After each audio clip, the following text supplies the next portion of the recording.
lei estava falando, começou a gritar.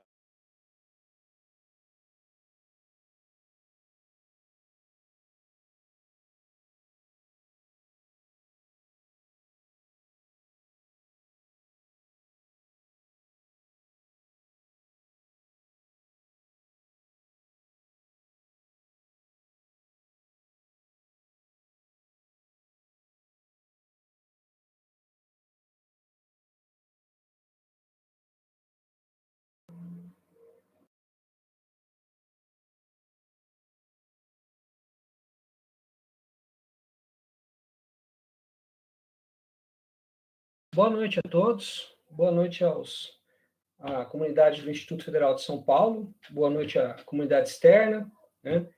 Na live de hoje, nós vamos tratar de um assunto que, além de polêmico, está em voga, né? Está sendo bastante debatido na imprensa nos últimos dias, quiçá últimos meses, né? E para debater esse assunto, nós temos hoje à noite dois grandes especialistas brasileiros no tema, né? A professora Ana Penido e o professor Hector Luiz Sampierre, né? A professora Ana é pesquisadora do Instituto Tricontinental, também pesquisadora do Grupo de Estudos de Defesa e Segurança Internacional da Unesp, o GEDS, né? Bolsista de pós-doc da CAPES, no Instituto de Políticas Públicas e Relações Internacionais, o IPRE, da Unesp, né, de São Paulo. O professor Hector é coordenador do Grupo de Estudos de Defesa e Segurança Internacional, do GEDS, é coordenador do Instituto de Políticas Públicas e Relações Internacionais, né, e também é professor titular de Segurança Internacional da Unesp em Franca.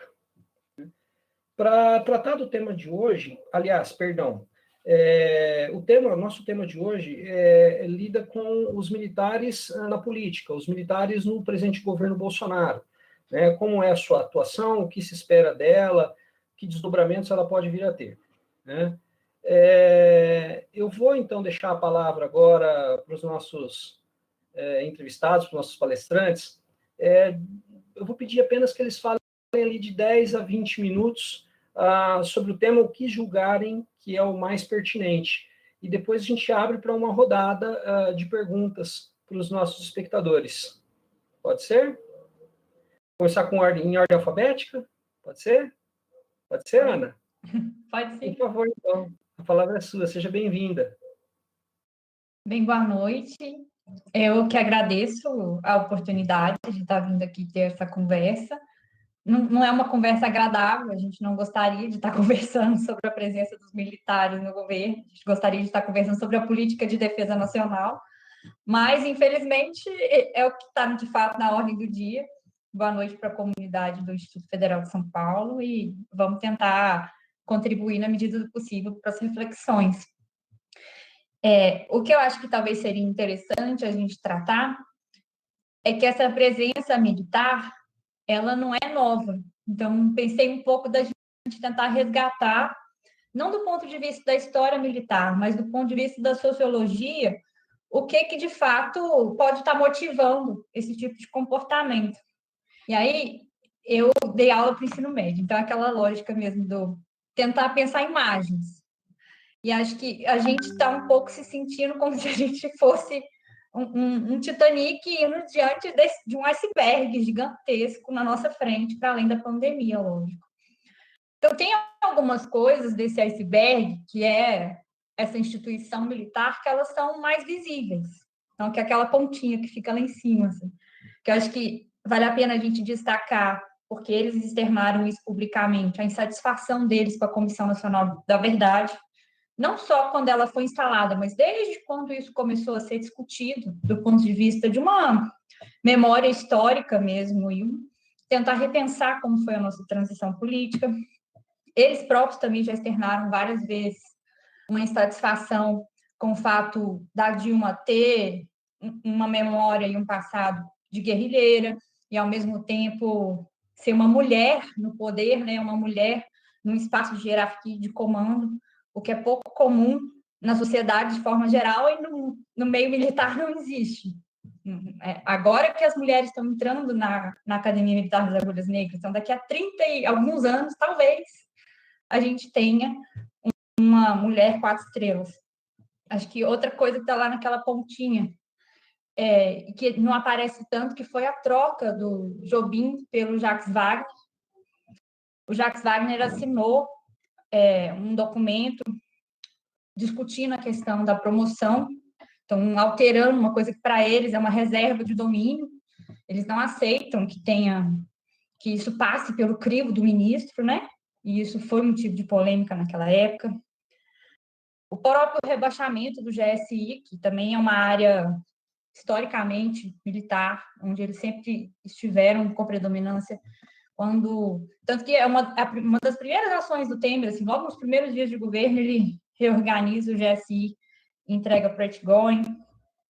Esse próprio papel tutelar, e aí eu acho o tutelar, nesse caso do Temer, bem bom para a gente pensar, que é uma imagem simples para as pessoas, de forma geral, que não são da área da defesa. Assim, as pessoas conhecem o conceito tutelar, sabem para que ele serve.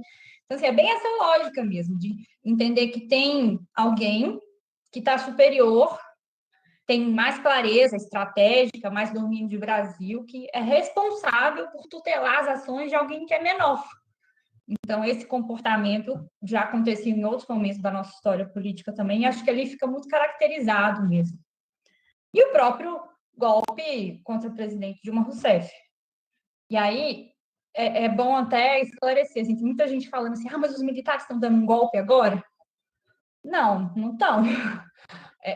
Acho que o golpe foi lá atrás, e o que tem acontecido são desdobramentos desse processo como um todo. Mas eu trouxe essas questões nessa lógica de que isso aí é aquela ponta do iceberg, é o que é visível, o que sai no jornal, né? O que as pessoas comentaram na rua, o que eles próprios falaram. Eu acho que o mais importante é a gente entender o que está submerso, aquela parte de baixo mesmo ali do iceberg. E aí, de fato, tem raízes muito profundas nesse processo. Eu fui tentando listar questões que eu achava importantes, mas, por exemplo, uma é a questão da nossa própria transição política, a forma como ela aconteceu. Diferente de outros países, seja da América Latina, seja da Europa, que tiveram também regimes burocráticos autoritários, aqui houve um pacto, né? Então, muito dessa memória, mesmo dos crimes que foram cometidos durante o regime militar, isso ficou por isso mesmo, assim. Então, tem uma memória histórica de que a transição, como se ela tivesse, de fato, conciliado as coisas. O que a gente vê hoje que não conciliou, como a gente viu, na verdade, hoje mesmo, literalmente, né, que é o Twitter do Vilas Boas apoiando aquela cena da namoradinha do Brasil, né? Assim, é uma coisa que a gente acha que... Eu não imaginaria ver isso há 2 anos atrás, com certeza, por parte de nenhum, muito menos do Vilas Boas. Acho que uma segunda raiz que é importante pensar é essa ideia mesmo da tutela. Existe um ethos de que, não, eu sou mais responsável pelo país do que os outros, assim, eu sou mais preparado, eu sou mais qualificado, eu vim antes do próprio Estado nação se formar, então, por isso, inclusive, eles inventam histórias, né? O Guararapes é um mito, e tem vários livros já contando um pouco como isso foi construído, tanto do ponto de vista, para quem faz antropologia, já que é o curso de Ciências Sociais, tem vários livros, tanto da antropologia quanto da sociologia, contando um pouquinho de como isso foi criado e por que isso foi criado, do ponto de vista da invenção das tradições, né? Como isso foi importante para justificar. Então, essa ideia de tutela, eu acho ela muito forte ali naquela parte de baixo do iceberg. Eu acho que é relevante também a questão do Edmundo Campos Coelho, que é outro sociólogo, pensando nessa ideia mesmo da orfandade, esse sentimento de que, nós, se a gente não serve para a guerra, a gente não é reconhecido, o nosso trabalho não é reconhecido, então a gente precisa inventar como ser reconhecido. Então, nesse sentido, se manteve na Constituição, e isso foi só se ampliando do ponto de vista do emprego, as operações de garantia da lei da ordem. Que aí, mais uma vez, está ali embaixo, a gente vê a operação de garantia. Mas por dentro, ali na parte de baixo do iceberg, tem toda uma doutrina de inimigo interno, de como que você pode, dentro do próprio povo, estar o seu inimigo. E esse é um inimigo que é de ocasião. Então, às vezes é um comunista, às vezes é um petista, às vezes é um terrorista, às vezes é um pobre. Isso é muito fácil manipular esse conceito segundo a ocasião que se quer e segundo o interlocutor que está falando. Então, mas é uma coisa que está muito entranhada no processo de formação e no próprio ideário, de forma geral, que eles expressam. Para isso funcionar, eles mantiveram algumas áreas que alguns autores até chamam de reserva de domínio. Uma delas é a que eu estudo, que é a da profissionalização militar.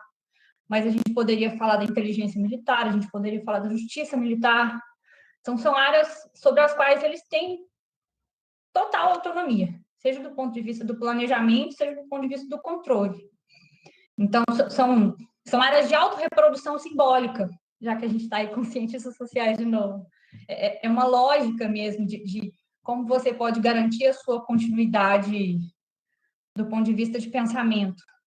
São áreas muito estratégicas para eles sabem disso, eles valorizam essas áreas, e eu acho que são áreas muito importantes para a gente pensar. E acho que uma outra coisa, que isso é mais recente temporalmente, mas que tem uma lógica, quando a gente vai pensar, inclusive, a discussão de orfandade que o Edmundo Campos Coelho traz, que foi o emprego deles nas missões de paz e nos mega-eventos. Foi algum dos nossos professores, eu não lembro quem, mas trouxe muito essa questão de que não. Quem foi para o Haiti volta procurando ouros, né? Foi um guerreiro. Ele volta procurando reconhecimento. Então, tem esse aspecto do reconhecimento mesmo, simbólico, por parte da sociedade, mas também tem um aspecto muito prático, que é o reconhecimento financeiro. E aí tem um conjunto de pautas corporativas que a gente tem visto, né? Se tem alguém que tem tido vitórias corporativas no governo Bolsonaro, são os segmentos das Forças Armadas. No momento em que todos os segmentos estão passando por uma reforma da Previdência e perda generalizada de direitos, eles têm vitórias do ponto de vista da reorganização da carreira e dos ganhos. Mas isso do ponto de vista do que é oficial, né? Porque é isso, quando você vai para uma missão ou quando você assume um cargo nesses comitês, você tem um plus salarial ali. Então, um ganho que é bem significativo. Isso é, inclusive, até uma coisa que eu tenho provocado é que a gente volte a consultar as bases de dados primárias nas nossas pesquisas. Aí, sociólogos que gostam dessa área. Eu tenho a impressão que está muito uma discussão assim, mas na imprensa o militar falou não sei o quê, soltou uma notinha não sei quando. Aí, o que será que ele quis dizer com essa nota? E eu tenho a impressão assim que a maior parte das vezes, inclusive, eles escrevem para passar mais de um recado. Mesmo os vídeos que eles gravam, só para passar mais um recado para mais de um público. Então, a estratégia, pelo menos que eu, como pesquisadora, tenho adotado, é ir para o Diário Oficial da União, ir lá no portal da transparência, ver o que foi de fato publicado. Então, por exemplo, aí um parênteses que não tem tanto a ver com esse iceberg todo, mas que eu acho que é uma dica de pesquisador, assim, para quem está chegando. É muito interessante esse processo de acompanhar o Diário Oficial, porque a gente vê, por exemplo, a nota que saiu do Ministério da Defesa, que aí teve essa contradição de, não, eles estão emparedando o Supremo Tribunal Federal, ou eles estão declarando o apoio deles à Constituição, e os analistas de defesa se dividiram, assim. Teve gente achando de tudo. E, gente, assim, as minhas referências, inclusive intelectuais, se dividiram. Então, não, vamos esperar para ver o que vai sair no Diário Oficial. O que saiu no Diário Oficial? No dia seguinte, o Bolsonaro escolheu quem ele queria para virar presidente para virar o coordenador da Polícia Federal, e a primeira ação desse coordenador foi trocar o comando da Polícia Federal no Rio de Janeiro, ou seja, ficou claro quem que era, de fato, essa nota que o Ministério da Defesa estava fazendo. E, por fim, acho que só para provocar também, nessa mesma lógica da tutela, acho que a gente fez um texto, eu, a Suzela e o Jorge, trazendo essa discussão sobre o partido militar. Eu acho que talvez seja uma imagem também mais fácil para as pessoas, de forma geral, entenderem um pouco o que acontece na caserna. Porque tem um pouco de mística, assim, sobre o que são esses militares que estão indo no governo, se eles vão ali para moderar o Bolsonaro, se eles estão indo ali para resolver os problemas do país, ou se eles estão indo lá só para poder ganhar um aumento na renda no final do mês. E acho que a ideia do partido militar funciona na lógica de que eles estão funcionando como um partido comum. Então, assim, eles têm um projeto entre eles têm pautas corporativas que eles querem impor para o todo da sociedade, eles têm algumas disputas menores entre eles, mas é pouca coisa. Na hora de atuar externamente, eles atuam de forma coerente. Eles disputam, inclusive, cargos do ponto de vista de... Essa coisa mesmo que eu falei, quem estava ganhando um plus no comitê olímpico passa a ganhar um plus como assessor aqui ou como assessora colar, ou mesmo como um cargo na primeira ou segundo escalão do governo. Eles se distribuem em várias pastas, então estão muito para além da pauta da defesa, estão tentando opinar e participar de várias discussões. Eu acho que quando a gente usa essa ideia do partido, a gente desmistifica um pouco de achar assim, não, eles são os mais puros, ou ali não vai ter corrupção, ou ali não vai ter briga, ou ali não vai ter... Eu acho que talvez seja uma ideia para a gente ainda amadurecer, lógico. É um conceito que não foi plenamente definido nem no Rouquier, nem no Oliveiros, que já usaram esse conceito antes da gente, mas que eu achei muito didático para a gente pensar, talvez, esse momento. Mas acho que estou aqui para ouvir meu Jedi Master aí, que vai falar depois, e falar se eu estou toda errada. Ana, muito obrigado por essa exposição inicial brilhante, diga-se de passagem, tá? Você chamou atenção para coisas que são fundamentais na nossa discussão, para quem quer entender o papel desempenhado pelos militares na nossa república, né, como, por exemplo, essa questão da tutela militar estratégica, né, para quem quer entender a ação militar no governo, né? Mas agora eu vou deixar que o nosso grande mestre fale, né? Vou deixar o professor Hector, né, fazer sua exposição. Hector, com você. Fique à vontade. Boa noite, Leandro, boa noite, Ana. Es un placer estar con ustedes aquí en esta discusión, en este debate. Infelizmente, para tratar de estos temas que no deberían ser tan visibles. Es decir, normalmente se fala que se tiene un buen ejército cuando ese ejército es invisible. Y aquí lo que estamos viendo es la aparición de ese para usar una imagen como gusta a Ana de usar. O Oliverio Ferreira tiene un libro que se llama Nacimiento y Morte del Partido Fardado. Lo que estamos viendo es que los muertos están andando por los palacios de Alborada. Ellos no apenas revivieron, sino que también están ocupando los puestos de poder. Concordo con lo que falou a Ana. Ana es una pesquisadora de primera línea, yo soy apenas un filósofo, tengo apenas impresiones y reflexiones encima de esas impresiones. Mas yo creo que tienen tres líneas aquí de coincidencia entre militares y Bolsonaro. Primero, una línea ideológica, que es anticomunista. Há un esfuerzo de imprensa por separar lo que ellos llaman de ala militar, de ala ideológica, que yo no veo así tan separado. Yo veo aquí un proyecto político de los militares. O Bolsonaro es producto de un proyecto dos militares para levar o Bolsonaro, no levar a Bolsonaro al poder, ocupar o poder, ocupar o espacio do poder por parte do partido fardado, como dirían a Ana y a Suseli o Jorge. Por un lado, entonces, una coincidencia ideológica, una simpatía, una sintonía ideológica, que es una ideología anticomunista y radical, es decir, un falso nacionalismo que se revela en un antiglobalismo, más que en realidad de nacionalismo no tiene nada, ya que se admitió con mucha facilidad de entrega de Alcántara, a venda de Embraer, es decir, si está voltando a Embraer, no está voltando por un proyecto político nacionalista, ni nacional, sino porque a Boeing no consigue arcar con los pesos de sus propias dívidas. A posición de subcomando en el Comando Sur de los Estados Unidos, un oficial brasileiro, es decir, y eso no es nuevo. Es decir, los militares ya ven con una ideología en formación de hace mucho tiempo.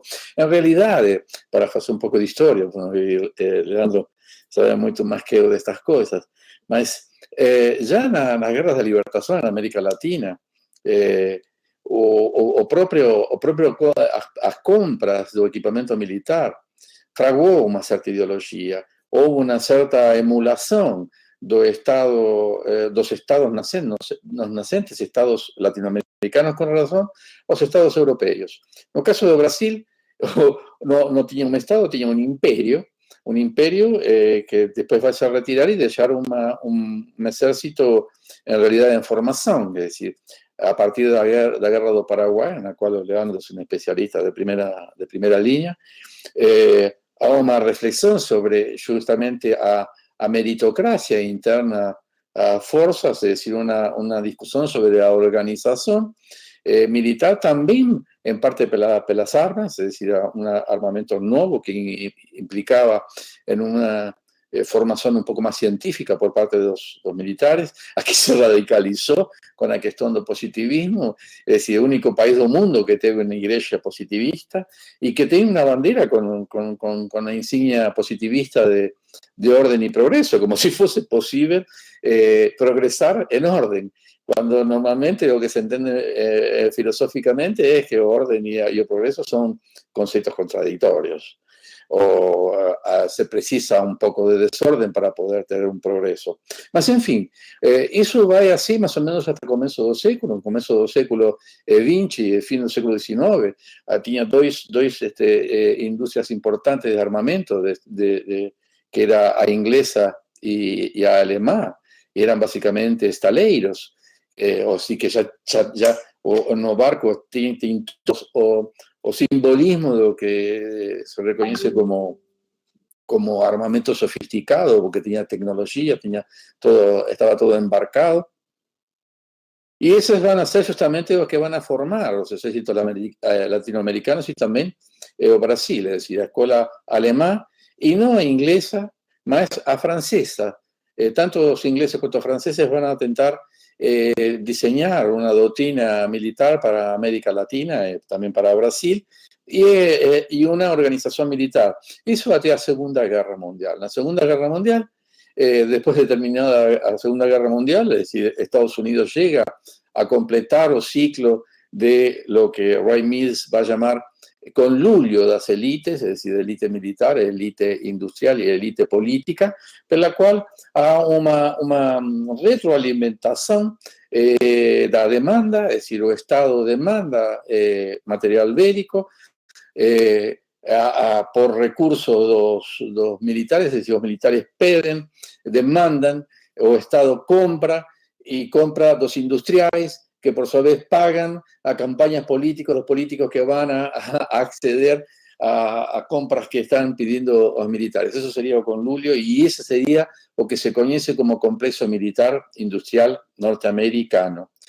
Se sale de la Segunda Guerra y se establece prácticamente casi de inmediato, un poco sanos, es decir, después de que los soviéticos consiguen el dominio nuclear, después de la primera bomba atómica, fica claramente establecido a línea de frontera en lo que va a llamar a Guerra Fría. Eso después va a ser potencializado por la Revolución Cubana y los intentos revolucionarios en República Dominicana, en Guatemala, en fin. Mas, no, 48, si mal no lembro, Estados Unidos quería su Escuela Superior de Guerra, y en el 49, nos moldes de la Escuela Superior de Guerra de los Estados Unidos, se cría la Escuela Superior de Guerra Brasileira. Bueno, Leandro después puede ratificar lo que estoy diciendo, porque él sabe mejor que yo las datas. Más eso lo que me interesa aquí es o molde de la doctrina de la seguridad nacional. Y ese molde de la seguridad nacional trae aquel conflicto, aquella beligerancia de la Guerra Fría, es decir, una guerra entre el comunismo y el capitalismo, para dentro de las fronteras nacionales de toda Latinoamérica y de Brasil también. Es decir, o que era o ciudadano até ontem, hoy se transforma en enemigo y objeto de la mirada especial de los militares en cuanto un inimigo interno. Se introduce el concepto de enemigo interno, quebrando lo que Hobbes llamaría o contrato social, donde justamente o soberano tiene un único compromiso que tiene ese soberano, por lo resto él estaría por encima de cualquier constrangimento, mas há una obligación tácita que es a defesa do cidadão, a proteção do cidadão. Portanto, o inimigo sempre é o inimigo externo, e internamente o Estado tem a obrigação de proteger ao cidadão. Con la doctrina de la seguridad nacional se quiebra ese pacto, eso es lo que muchos pocos reconocen, se quiebra ese pacto social y el ciudadano pasa a ser un enemigo y a ser tratado en cuanto tal, es decir, objeto de una política estratégica.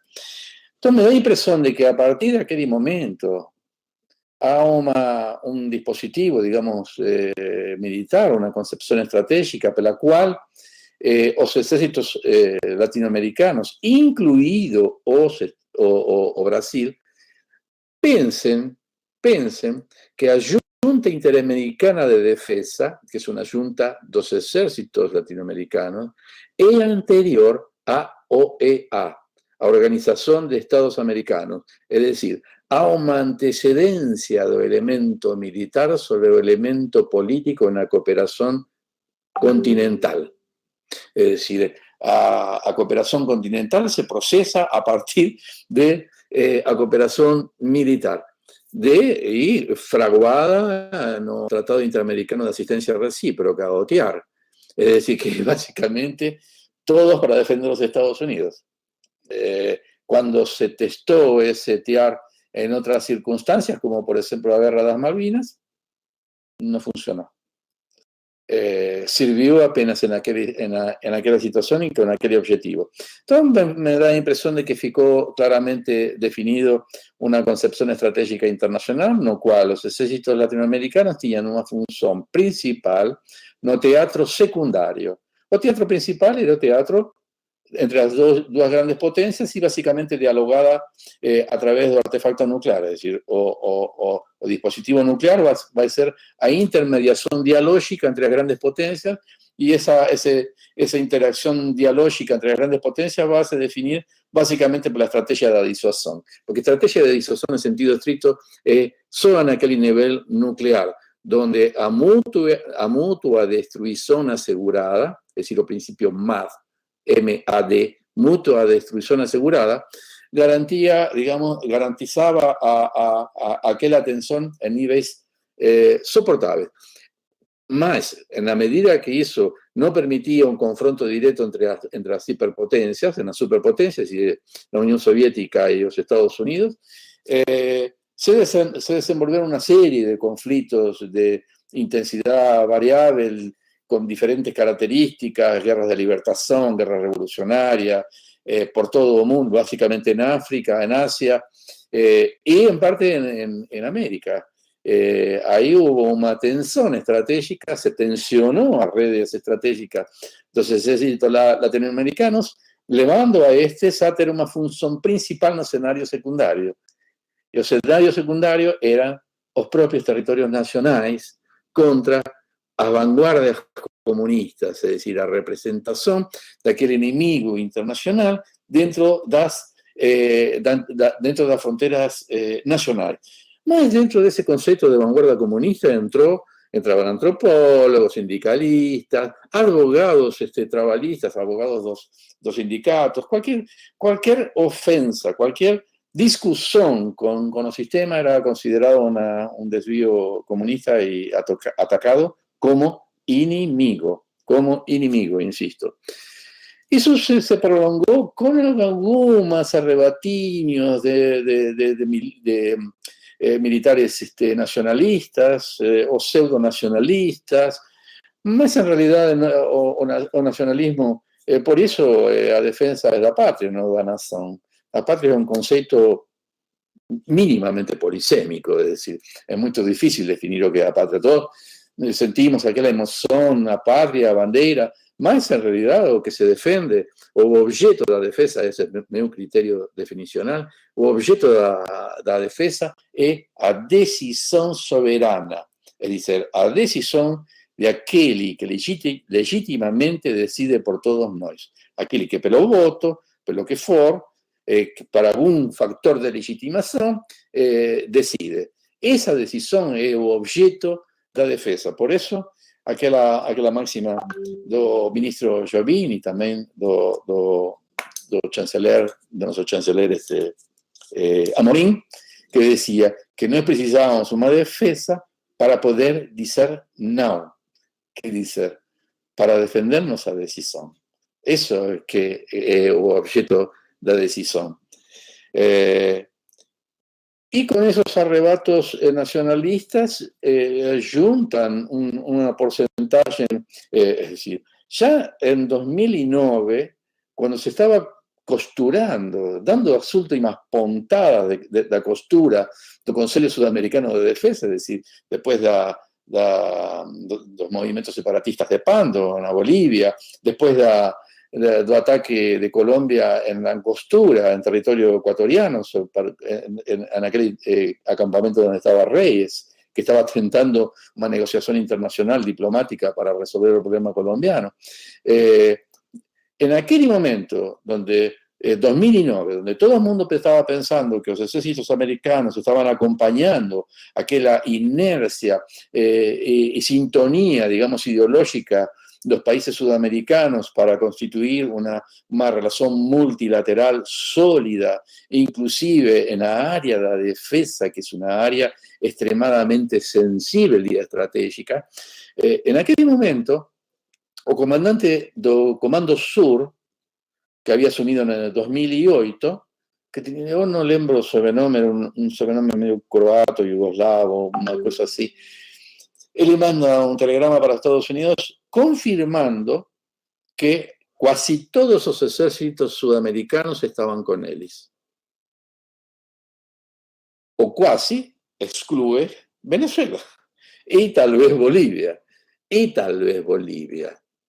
Porque muito embora Evo Morales y muchos de sus ministros imaginaban que estaban sobre el control de las Fuerzas Armadas, lo que se vio después fue que las Fuerzas Armadas tenían autonomía con relación a y permitieron o que aconteció en la Bolivia, es decir, un golpe para impedir las elecciones libres en la Bolivia.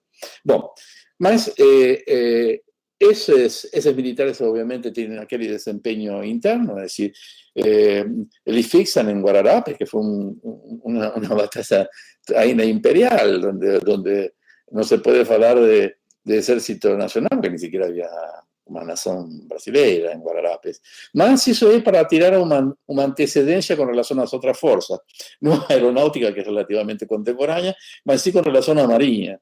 Entonces, para hacer a primera fuerza, ellos pushan para Guararapes, que fue una guerra entre imperios, y también entre indígenas, porque a veces se esquecen los historiadores,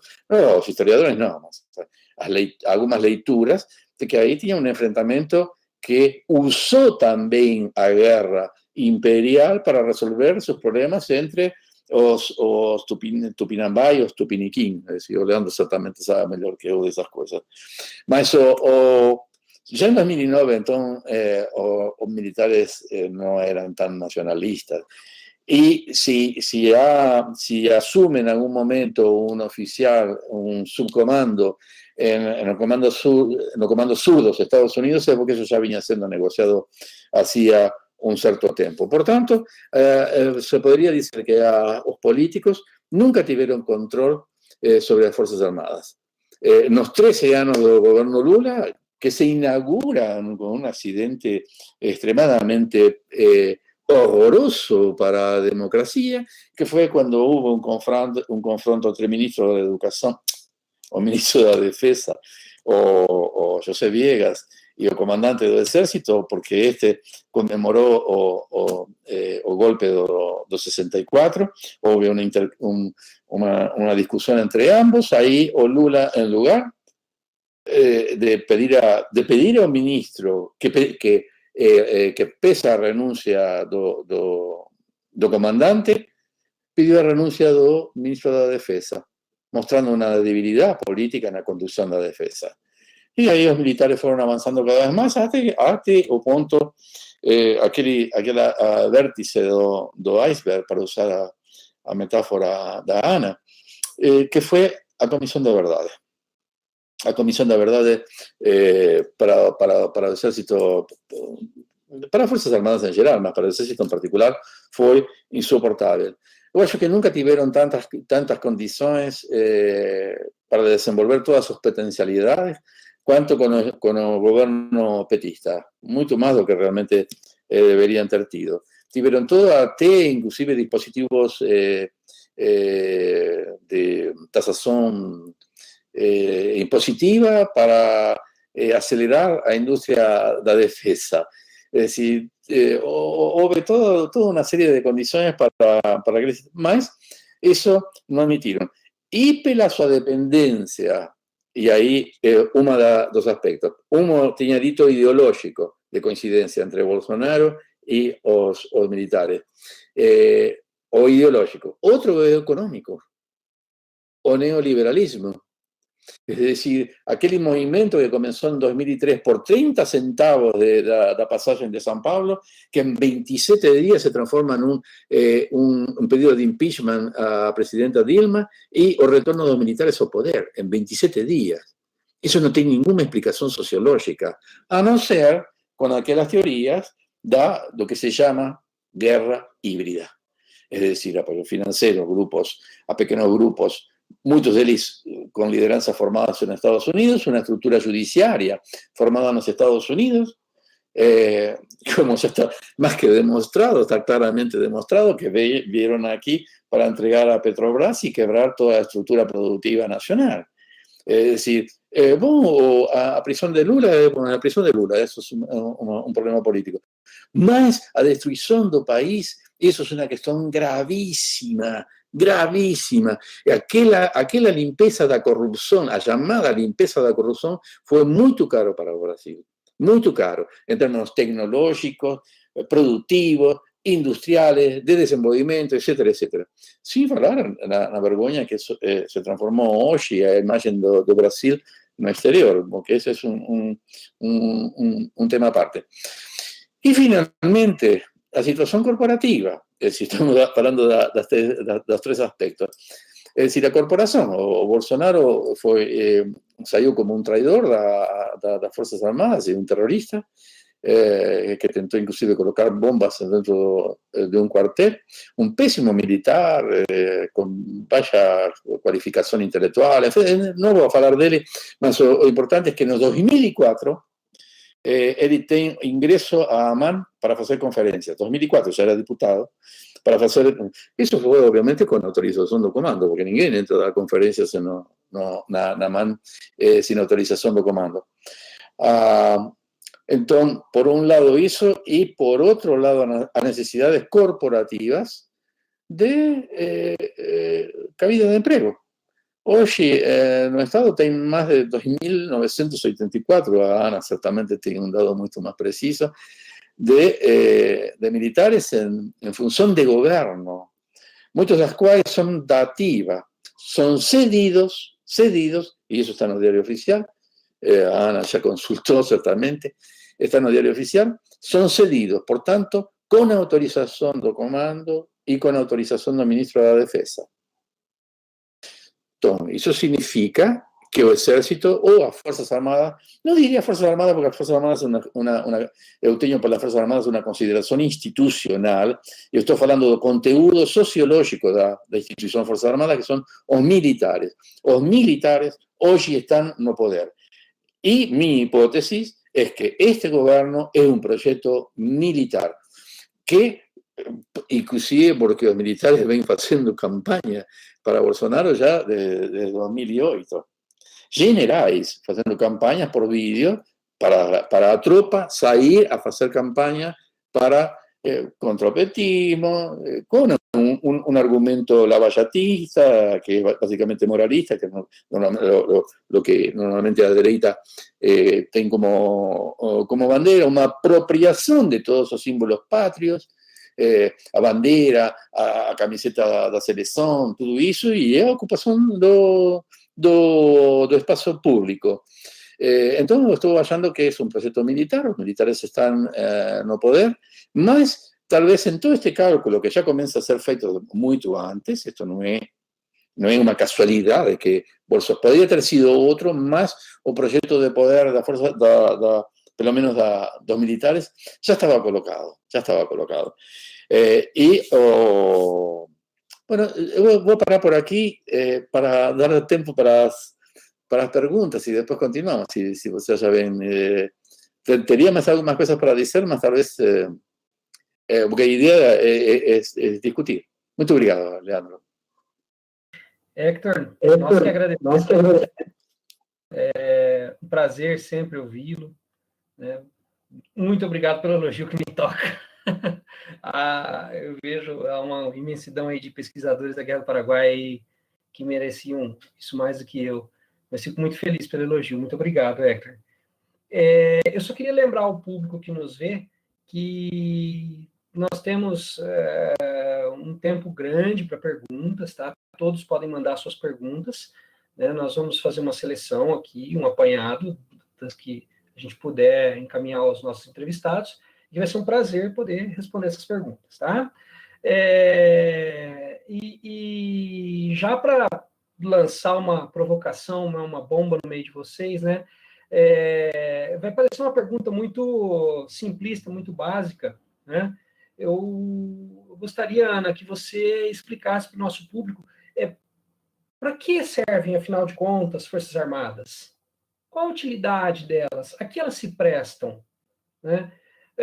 Muita gente questiona coisas como, por exemplo, se o Brasil é um país, entre aspas, pacífico, no sentido de não temos um conflito internacional, nosso último conflito internacional foi a Segunda Guerra Mundial, né?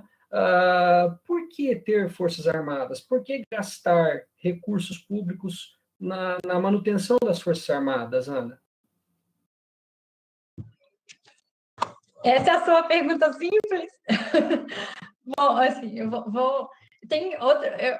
é isso, é vice de professor, mas tem a ideia de seguro contra incêndio. Vamos pensar que a gente tem uma casa e a gente faz um seguro contra incêndio. Eu vou pagar o meu seguro contra incêndio a vida inteira. E eu espero não precisar nunca ter que usar o meu seguro contra incêndio.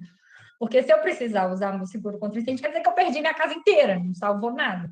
Então, acho que talvez essa é a finalidade número 1 de uma Força Armada, que é a possibilidade, sim, da gente sofrer qualquer tipo de ataque ou ameaça internacional. E aí, abro um parênteses, o Hector trouxe um conceito que eu acho que é muito importante, que está presente na Estratégia Nacional de Defesa, que é essa ideia de dissuasão. E essa é e na minha cabeça sempre foi dissuasão, não. Dissuasão é o quê? Eu convencer alguém de que não vale a pena me atacar. Seja porque eu tenho um poderio razoável e conseguiria responder, seja porque no cálculo de custo-benefício vai chegar à conclusão, não vale a pena. E a doutrina do inimigo interno, ela está tão forte dentro das nossas Forças Armadas que recentemente eu fui ver o conceito de dissuasão aplicado internamente. Então, a ideia de que não, a gente precisaria dissuadir o próprio povo de participar de alguma atividade política. Eu achei esse exemplo interessante porque materializa a conexão de uma coisa que a gente achava que estava avançando. Então, tinha essa expectativa de que com a Estratégia Nacional de Defesa a gente estaria avançando em conceitos, em tentar delimitar melhor o que é uma política de defesa, e é para isso que servem as Forças Armadas, em essência. A gente pode acrescentar outras coisas, mas é para isso, para nos ajudar a garantir uma política de defesa nacional. E aí, boto ênfase no ajudar, porque o principal responsável pela defesa do país é o próprio povo. E isso, todas as guerras comprovam exatamente essa ideia. Assim. Quando a gente vai, de fato, estudar a história militar.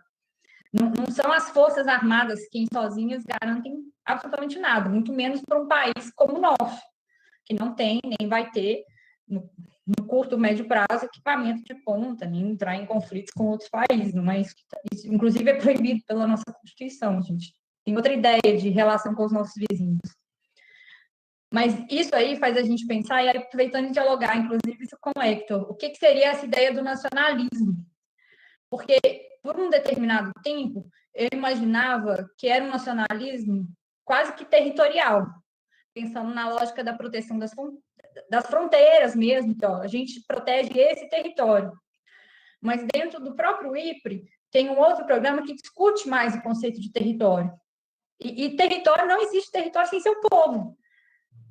Então, eu joguei fora essa ideia de que eles, teoricamente, desenvolveram um nacionalismo territorial, e eu acho que é só um patriotismo simbólico mesmo, que é a coisa de botar a camisa do Brasil, e não, eu estou defendendo a pátria. E acho que a defesa da nação, inclusive, passa por muitas outras discussões. Essa discussão simbólica é muito, muito importante mesmo para eles, e eu acho que a gente tem que enfrentar eles nessa discussão simbólica. Então, vou dar por exemplo, essa questão da honra. A gente já viu isso várias vezes. Ah, não, mas eu não tenho que mostrar o meu exame porque tem que acreditar na minha palavra. Eu sou do interior. Então, assim, isso também era assim, na minha terra. A lógica era bem essa, assim, a gente tem que confiar na palavra do outro. Porque é o outro que está falando. E eles sempre reivindicam essa ideia de honra. Mas eu acho que a gente tem que... Honra, mérito, inclusive. Eu acho que a gente tem que dar uma matizada nessas coisas, porque me parece ser uma ideia... É quase uma honra lançada quando convém. Quando me convém, eu utilizo esse argumento dos valores, de preservação da família. Quando não me convém, isso não entra na discussão. Então, é quase um moralismo de ocasião mesmo. A gente viu agora, por exemplo, toda essa discussão sobre os mandatos de coerção, ai, gente, deles irem lá depor coercitivamente dos generais. Essa, de fato, não acho uma conduta jurídica adequada. Mas essa mesma manifestação já aconteceu em outros momentos. Outras pessoas já foram intimadas para depor nessas circunstâncias, e naquele momento o moralismo, os valores, a honra não se colocou. Então fica aquela coisa do 2 pesos, 2 moedas. Quando é para os meus, a honra vale, mas quando é para os outros, a honra não vale o mesmo tanto. Então, acho que essa questão a gente tem que dar uma matizada. E tem relação com o corporativismo. A Suzelei desenvolve uma discussão que eu acho que a gente tem que pensar um pouco melhor, que é o que é, de fato, ver a corporação capturando a instituição, já que o Hector trouxe mesmo esse respeito pela instituição.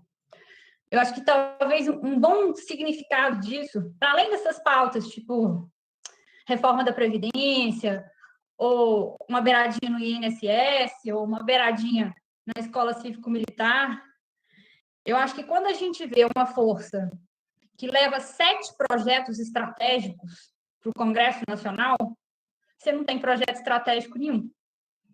E é isso que o Exército Brasileiro tem 7 projetos estratégicos, tem praticamente um para cada arma. Então, assim, cada arma tem o seu projeto. Isso denota exatamente, aí conectando as coisas que o Hector estava trazendo, do ponto de vista da subordinação estratégica aos Estados Unidos mesmo. A gente não é capaz de construir um pensamento estratégico autônomo. Porque se a gente tem um pensamento estratégico autônomo, isso impacta em você ter projetos estratégicos autônomos, não só de equipamento, mas de várias outras dimensões, inclusive.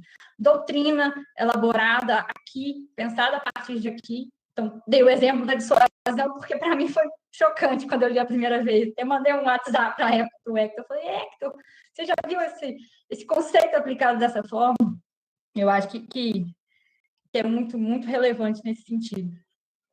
E aí, só uma dúvida mesmo que eu tenho, a gente usou partido militar, e aí é uma dúvida mesmo, porque partido fardado, eu precisaria estar colocando todo mundo que usa farda dentro desse partido. E, para mim, eu tenho uma dúvida muito grande sobre como que funciona essa relação com as polícias, e mais com quem nem é fardado, mas que também é armado, que são as milícias. Eu não sei como essas relações se dão, quais conversas e pactos existem nesse sentido. É óbvio que o Exército não desconhecia a inteligência militar de forma geral, sabe das ligações que o governo, que o presidente e a família dele tem no Rio de Janeiro, isso já foi amplamente noticiado na imprensa e ter investigações correndo nesse sentido de fato quais são as ligações, com quem, como é que isso funcionava. Então, não acho que isso seja uma novidade, mas a questão, para todo mundo que faz sociologia de novo, a gente estuda Forças Armadas naquela lógica do Weber, bem clássica, né? O monopólio da força do Estado. É responsável por garantir a proteção dos seus cidadãos. E quando a gente vê essa relação pouco explicada com as milícias, a gente fica...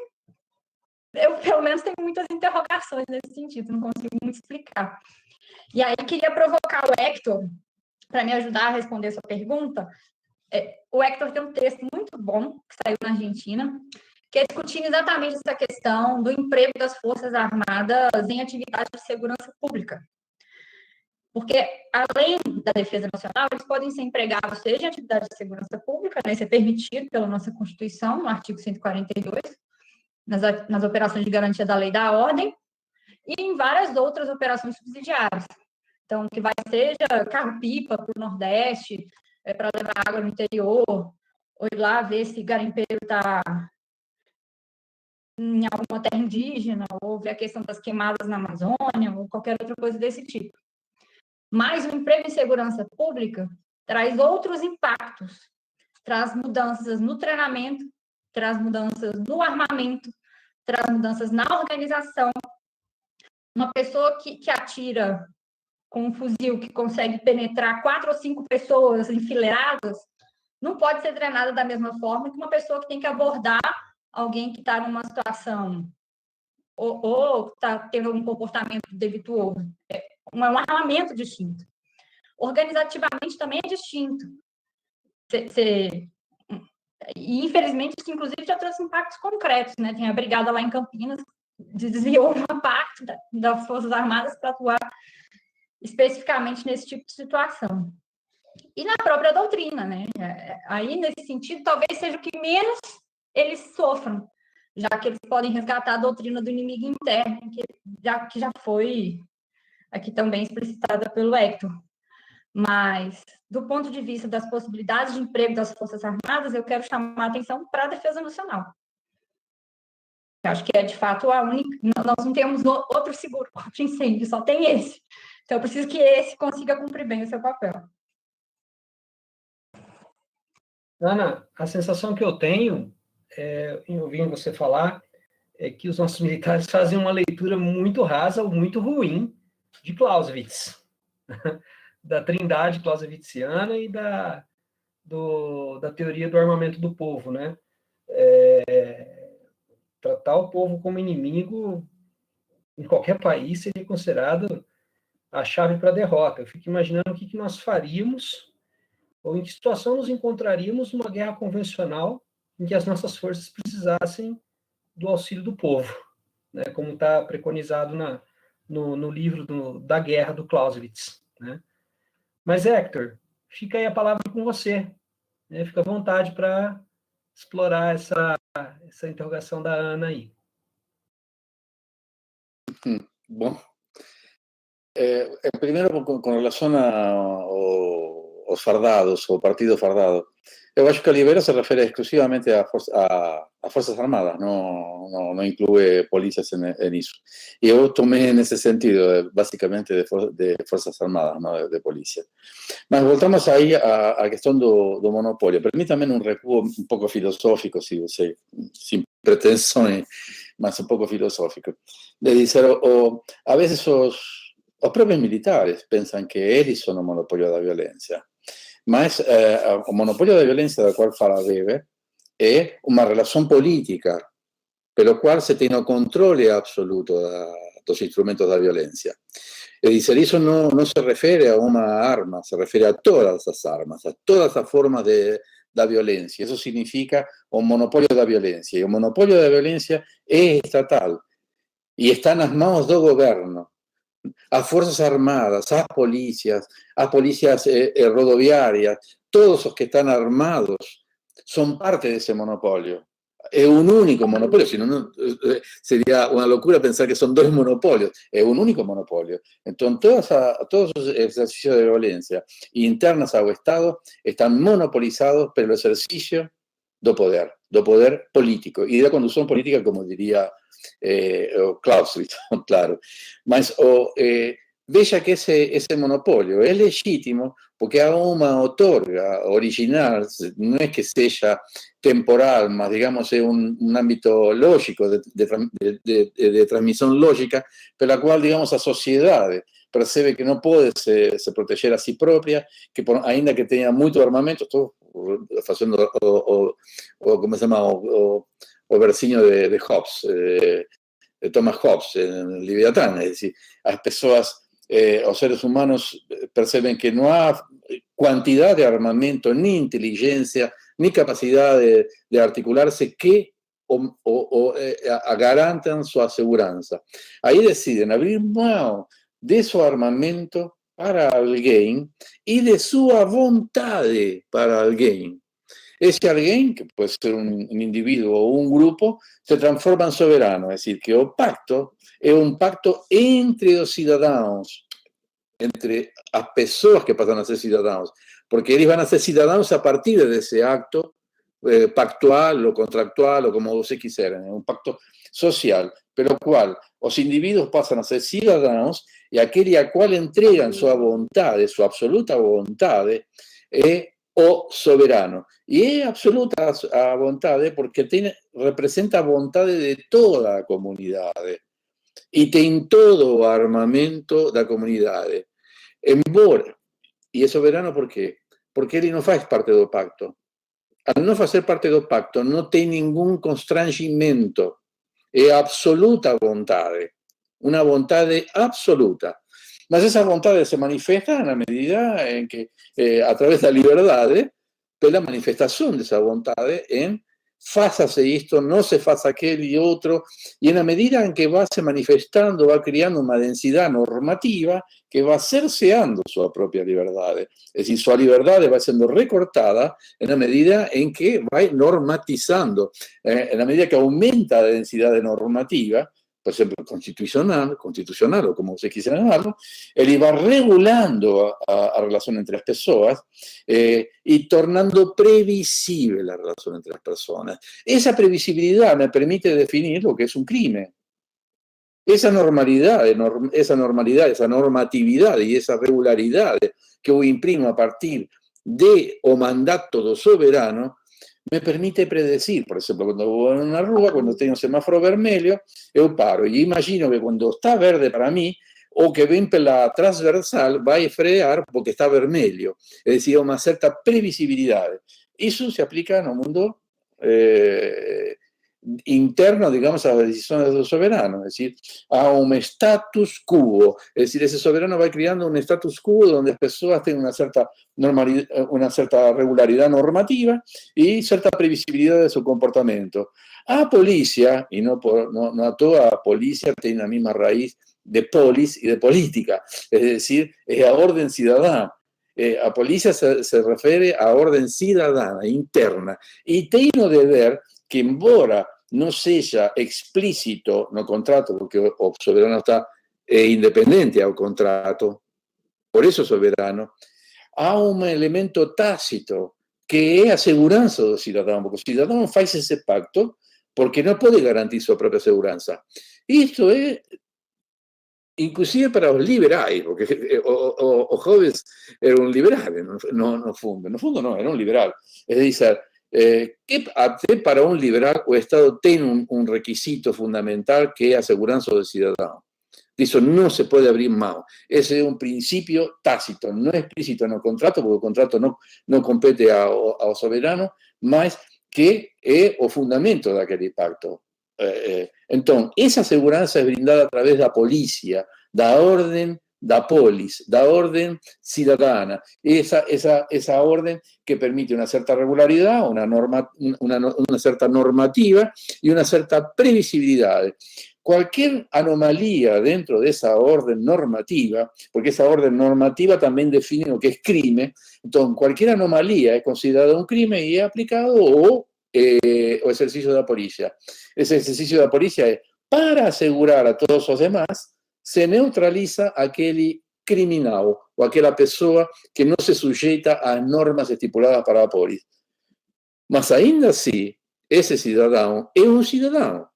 Aquele estuprador, traficante, assassino, é um cidadão e o Estado deve sua dignidade e segurança. E quem não gosta disso tem que sair da polis. Não é sair matando, não é resolver as coisas matando, é neutralizar para garantir a segurança de todos os demais. Mas o Estado deve a segurança também daquele criminal e sua dignidade como cidadão. Isso é normal. Agora, esse status quo, por sua vez, está em um mundo onde há outros status quos. E para eu garantizar o meu status quo, a normalidade de minha estrutura social, eu faço uso também do mesmo monopólio, mas com outra natureza. É uma natureza letal. Son contra otros soberanos, contra otras unidades políticas, en lo que Carl Schmitt va a llamar poliverso, porque no es un universo, sino que son varios universos normativos, varias cosmovisiones en ese mundo. Eu tenho que proteger meu status quo. A defesa de meu status quo, e esse status quo não é outra coisa que a decisão daquele soberano. Por eso coloco que a decisão é o objeto da defesa. A decisão, para eu defender a decisão desse soberano que mantém a normatividade, que regula a convivencia dos seres humanos dentro de una cierta comunidad en un determinado territorio, conforme a definición weberiana, que hoy en día se complica, pero no vamos a entrar en ese tema. Eu preciso de una fuerza letal. Y esa fuerza letal debe ser suficientemente letal como para ser creíble de las demás unidades, para disuadir a esas unidades a que mantengan su control soberano para sus comunidades, mas que no quieran interferir en las decisiones soberanas dentro de mi comunidad. Entonces, o mismo monopolio tiene dos funciones. Por un lado, una función protectora internamente para los ciudadanos y una función letal para mi conducta dentro del mundo. Para eso yo tengo estructuras sociológicas e institucionales específicas. En sociedades complexas, en la sociedad de Yanomami era diferente porque ni siquiera tenía lideranza militar. Alguien asumía lideranza militar, alguien asumía, en fin, más en sociedades complexas. Y ahí yo recomiendo obviamente a Florestan Fernández para leer a guerra, a Constitución Sociológica de los Yanomamis a través de la guerra. El nombre no es ese, más o menos eso lo que quiere decir o Florestan Fernández, que es genial. Mas en sociedades complexas son estructuras institucionales y sociológicas con un cierto treinamento, con cierta organización, lo que estaba diciendo Ana justamente. Tanto a policía tiene un treinamento específico, básicamente, a doutrina dos derechos humanos, a policía, a doutrina policial y a doutrina de los derechos humanos, y a doutrina da fuerza letal o derecho humanitario, que es o derecho que se aplica a situaciones de guerra. Porque esa fuerza letal se aplica para las guerras, no se aplica internamente. Su objetivo es o inimigo, o objetivo da fuerza policial es o ciudadano. Son dos naturezas, dos características, si ustedes quieren recurrir al término naturaleza, diferentes, con estructuras organizacionales, armamento, treinamento y doctrina específica para cada una de esas órdenes, tanto la policial y dentro de la policial la doctrina jurídica, a ostensiva, a represiva, a adestradas, a policía para delitos federales, en fin, tiene una serie de estructuras, cada una tiene sus especificidades, básicamente investigativa para conseguir las pruebas para poder colocar o delincuente preso, porque ese delincuente tiene que pasar por la justicia para ir preso. Tiene que tener un juicio para ir preso. Entonces tiene que tener pruebas jurídicas que es la policía que va justamente a recolectar. Entonces, ¿para qué tenemos Fuerzas Armadas? Para defender esa decisión nacional. Entonces, si esa decisión nacional, si la población, si los brasileños deciden entregar a Presal, Porque, por un lado, las Fuerzas Armadas estaban construyendo un submarino nuclear para defender a Presar y después el Congreso decide venderlo a precio de banana. Entonces, ¿para qué tenemos Fuerzas Armadas? Bueno, para defender esa decisión de vender a Presar a precio de banana. Es decir, después de todo, fueron los brasileiros que votaron a esos diputados que decidieron en nuestra representación entregar a Presar a precio de banana. Pues se lembran quién votó para diputado. Bueno, tenía que estar lembrado para no votar otra vez en aquel diputado que entregó lo que usted no quería que entregase. Mas en última instancia, a Fuerzas Armadas tienen su preparo específico y eso. Mas aquí tiene una particularidad. A Fuerzas Armadas tiene una instrucción pessoal endogámica. A Fuerzas Armadas, a partir de los 17 años que entran en una SPSEC, tienen una educación que es independiente y autónoma, tome aquí. Es decir, ¿cómo sé si les están educando para o país que yo quiero? ¿Cómo sé que les están educando adecuadamente para funciones democráticas que yo espero de un militar? ¿Cómo sé? No sé. Es un segredo. Y hace 30 años que estamos intentando estudiar eso. Mas no podemos. Ni eso ni justicia militar son temas permitidos para los académicos. Y eso es intrínseco a las fuerzas. Es decir, y no estoy diciendo estudiar la educación militar para... y veis inclusive o erro da linguagem. Eu falo educação militar. Por que é educação militar? É uma educação dos militares para os militares. Quando, em realidade, deveria ser educação do militar. Porque deve ser o Estado que educa o militar. E é o Ministério da Educação que tem que definir quais são os critérios pedagógicos e didácticos para formar o militar. ¿Qué militar? Ese militar va a ser decidido por los criterios políticos, porque quien va a definir cuál es la guerra que vamos a librar y contra quién vamos a librar esa guerra es a política. Entonces, a política que tiene que definir no solo con quién, también cómo vamos a hacer la guerra. Si va a ser una guerra prolongada, si va a ser una guerra corta. Como dice Ana, la Constitución brasileña impede las Fuerzas Armadas operar en el exterior.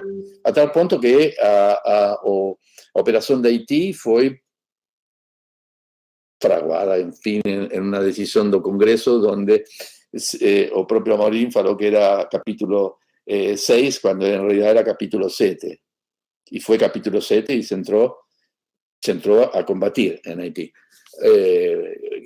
Ese es otro tema, mas en última instancia, sería el poder político que debería definir qué tipo de guerra, si vamos a utilizar arma nuclear o no. Eso no es una definición que es meramente técnica, es una definición política.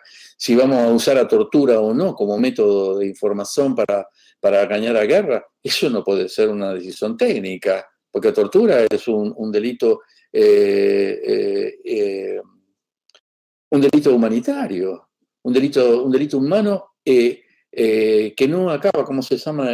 Me falta la palabra, no caduca. Es un delito permanente. Quien torturó es un criminal por siempre y merece el castigo eternamente. Yo no sé si respondí, mas yo que me estoy esticando demasiado en el diálogo, tal vez tenga preguntas más interesantes que lo que eu tenho para dizer. Genial, né, Ana? Você me fez lembrar também de Clausewitz, viu, Hector? Que o primeiro ato de guerra não é aquele perpetrado pelo atacante, né? Mas por quem defende. Quer dizer, se você não tem capacidade ou se você não quer se defender, entrega tudo. Daí o entreguismo, né? Então, eu vou passar agora uma sessão de observações e perguntas dos nossos espectadores. E uma interessante que nós temos aqui é do Yuri, é uma observação, tá? Comentem se vocês quiserem, né? É do nosso colega Yuri Ribeiro Moleiro, em que ele diz o seguinte, que a anistia, em 79, não sanou, mas ela incubou uma série de perspectivas e anseios do oficialato das Forças Armadas, né? Procederia essa afirmação dele? O que vocês acham? Sí, procede, dizer, en realidad fue un acto ainda na ditadura. Es decir, eso lo que falaba Ana no começo, as diferentes transições, como fueron pautando a relaciones entre civis y militares. En el caso de Argentina, por ejemplo, fue una transición, algunos llaman por colapso, y realmente hubo un colapso de las Fuerzas Armadas porque, além dos desastres económicos y la represión interna brutal que hubo en Argentina, perdieron una guerra contra los británicos en las Malvinas. No voy a entrar en los méritos de la guerra, más en fin, en última instancia, ellos voltaron derrotados económica, política y militarmente, y a transición se pautó más o menos rápidamente, en un ano ya tenía elecciones democráticas, mas ainda resistiron, no sé si ustedes deben lembrar, los cara pintada, la Semana Santa, hubo varios levantamientos militares hasta que finalmente casi llegan a un combate, llegó a tener algunos combates, y finalmente las Fuerzas Armadas se resignaron a ser sometidas. Se trabajó a ley de defensa y seguridad, se separó claramente lo que es defensa de seguridad, a ley de inteligencia interior. Hubieron intentos, como por ejemplo la ley do ponto final, que quería acabar con las investigaciones con relación a responsabilidades, con relación a tortura. Hubo también un principio jurídico que decía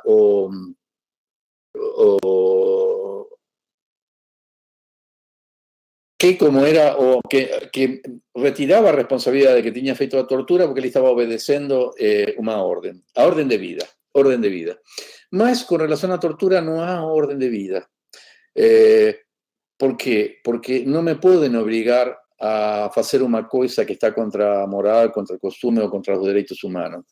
Esa ley se retiró, como también se retiró la ley do ponto final, y fueron juzgados, y ahí están presos ainda los comandantes y muchos militares ainda están reteniendo. En el caso de Brasil fue una transición pautada, una transición larga, segura y, como era, larga y segura, no sé qué, más inconclusa, porque no se restableció o control civil sobre los militares. Son los últimos años del gobierno de Fernando Henrique Cardoso que se tuvo un Ministerio de Defensa, un Ministerio de Defensa militarizado, donde tenía una conducción, un político que hoy mismo los militares están diciendo que este es un buen ministro porque es el representante de las Fuerzas Armadas con relación al gobierno. Esa no es la función de un ministerio. La función del ministerio es una estructura de un sistema nervoso para mandar los comandos das decisiones políticas para los instrumentos. Es decir, las Fuerzas Armadas son los músculos do Estado. Esos músculos se mueven en función de, y no un representante sindical de las Fuerzas Armadas, un ministro. Un ministro tiene que dar órdenes para las Fuerzas Armadas y no representar a las Fuerzas Armadas. Bueno, esa es la patología. Es decir, esa amnistía, y se veía que a Comisión de Verdades, Yuri, era Yuri que fez la pregunta, si no me equivoco, o Yuri veía que, perdón. Foi Yuri Ribeiro. Que a amnistía no fue tocada en la Comisión de Verdades. Inclusive la Comisión de Verdades no tenía características punitivas. Era simplemente para jogar luz en la historia. Es decir, qué feo que aconteció durante la dictadura. Ni siquiera tenía criterios punitivos. Ni eso toleraron. No toleran la historia. Bueno, un poco sin historia no tiene futuro. Simplemente. Y así estamos en esta situación frente a un iceberg, como decía Ana, sin saber qué va a acontecer. Si vamos a tener socorro, si viene Chapulín a resolver nuestras cuestiones, si vamos a morir congelados o de coronavirus. Aliás, no hay enfrentamiento de coronavirus a comandos confusos, o inclusive el Ministerio de Salud está siendo ocupado están saliendo los aventales y entrando los uniformes fardados. Y en realidad las Fuerzas Armadas están más que preparadas para tentar parar o avanço do coronavírus, obrigar a cidadãos a ficar em sua casa, diminuir o tráfico, estão, em realidade, mais preparadas para enfrentar o caos social que se vai produzir depois da pandemia. Es decir, porque en lugar de resolver las causas de la pandemia, que son o desemprego, a desigualdades, a falta de saneamiento básico, todo eso, no, al contrario, si eso se agudiza, se retiran derechos laborais, se despide pessoas, só tem dinero para salvar bancos. La sociedad está absolutamente desamparada con un presidente que está pidiendo para salir a la rua. Esto es una locura. Esto no tiene otro nombre que una locura. Si hay una racionalidad en esta locura, es o lucro después do caos. Es decir, una organización que saia a reprimir ese caos y que se faça con o poder o se continúe con o poder. Mas es una especulación, ¿no? Prefiero ni hacer especulaciones, prefiero ver qué acontece con o iceberg. Só um comentário, Leandro. Acho que talvez tenha uma racionalidade nessa loucura, que é a questão do fascismo. Eu acho que a gente vê a manifestação na sociedade de coisas que são impensáveis em outras circunstâncias. A gente vê, por exemplo, as pessoas parando um monte de carro na porta de um hospital, onde tem um monte de gente quase morrendo, um monte de gente morrendo de trabalhar, e um monte de familiar desesperado, porque não pode nem dar adeus para aquela pessoa que está perdendo, triste, ali por perto, querendo estar ali perto do hospital, e as pessoas pararem no carro e fazer um buzinaço. Eu não acho que isso está dentro da nossa normalidade política de discussão. Eu acho que é um tipo de comportamento que ultrapassa, assim, e vai para além de uma discussão moral mesmo, do que é aquela outra pessoa ali mesmo. Vai para além da empatia que a gente pode sentir, né, para o outro ser humano. Então, eu acho que talvez essa seja uma racionalidade. Talvez, uma coisa assim, eu não sei a que ponto ficou incubado e até que ponto ficou apartado. Porque, por exemplo, quando a gente vai ver, eu não lembro agora o ano que estava a Dilma e o José Serra disputando a eleição, agora me fugiu, 2011, tá. O ano lá, que estava a Dilma, 2009, que estava a Dilma e o Serra. Nas propagandas eleitorais, não sei se vocês se lembram, mas a Dilma mostrava a memória dela de ter sido guerrilheira, de ter sido torturada, defensora do Brasil, e o José Serra também foi presidente da UNE na época do golpe. Então, assim, os dois tinham, no passado político, a crítica ao que foi o regime militar. No mesmo ano, os cadetes da AMAN homenagearam o Médici. Então, assim, não estava incubado, sabe? Assim, eu acho que estava apartado da gente. Tem uma coisa que está incubada, que é um projeto de poder que eles estão mostrando agora enquanto partido, mas tem outras questões que talvez, pela nossa distância e por eles manterem essas áreas de reserva, de domínio mesmo, essas áreas de autonomia completa deles, a gente tem muita dificuldade de acesso, de pesquisa, para poder saber o que está acontecendo. Mas eu lembro que quando eu vi isso, para mim chamou muita atenção, porque demarcava que tanto a direita quanto a esquerda, do ponto de vista da política que se fazia na sociedade civil e na política majoritária, né? Os dois principais candidatos à presidência do país, ambos estavam apresentando algo antagônico ao que estava acontecendo dentro da academia militar. Então, assim, e isso muito antes desse processo de chegar no governo Bolsonaro. Então, aí, talvez, para quem está assistindo, as pessoas talvez estejam se perguntando, mas por que eles estão falando sobre defesa? E eu estava querendo saber o que os militares, se eles vão ficar com o Bolsonaro, se não vão. E aí, acho que a pergunta, como ela tem sido, de forma geral, colocada na imprensa, ela está absolutamente equivocada. Até quando os militares vão com o Bolsonaro? O Bolsonaro é fruto de um projeto das Forças Armadas. O partido militar é o partido de sustentação do governo hoje. Ele está em todos os ministérios, vai para além do número que o Hector trouxe, tem a ver com uma estratégia de ocupação massiva literalmente, que eu acho que eles nem se prepararam para essa ida mesmo, esse afluxo de pessoas foi tão grande. Por que eu acho que não era assim no início? Porque a gente vai ver que ao longo do ano passado, e mesmo esse ano, estão saindo um conjunto de portarias tentando regulamentar isso. Um exemplo é essa que o Hector deu, de quem determina quem vai é o comandante. Antes, teoricamente, se um político fizesse esse convite, eles poderiam ir, um coronel qualquer. E aí, chego para mim no ponto principal dessa discussão, que tem relação com quando a política entra por uma porta, a profissionalização sai pela outra. E tem um conjunto de argumentos. Se você escolhe o coronel que você gosta para levar para trabalhar com você, você acabou com a carreira. Você acabou com a hierarquia, você acabou com a discussão de cursos, com a própria discussão que eles trazem de mérito, de fato você desempenhar e se dedicar. O tal do 01, né? A pessoa que foi melhor no curso. Você puxa quem concorda com você. E aí a tendência é as pessoas concordarem. Aí, ao invés de você formar de você ter uma força armada crítica, capaz de desenvolver pensamento estratégico autônomo, em comum com civis, você forma puxa-saco. Infelizmente, porque aí é o quê? Quem me puxa? Não, vou colar em quem vai me puxar.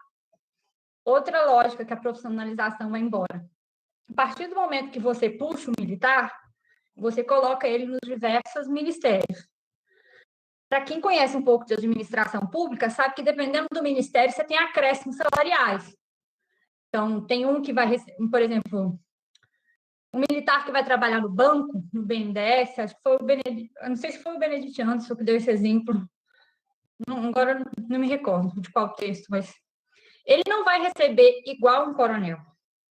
Ele vai receber igual os outros gestores, administradores responsáveis pelo banco. Então, aí você já cria, inclusive, uma diferenciação salarial com os demais que estão lá na troca. Quem que vai querer ir para os confins da Amazônia? Quem? Aí que entra... Por isso que quem talvez esteja... não, mas vocês não falaram do Bolsonaro até agora, porque a nossa preocupação principal é a defesa nacional. O Bolsonaro está vendendo o país, está entregando tudo e isso aí já está nítido.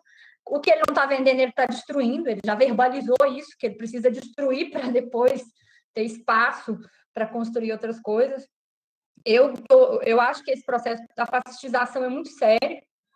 Você ter um presidente que fala que vai fazer um churrasco quando a gente está batendo 600 mortos todos os dias, é uma coisa assim que não pode ser encarada como uma luta política qualquer.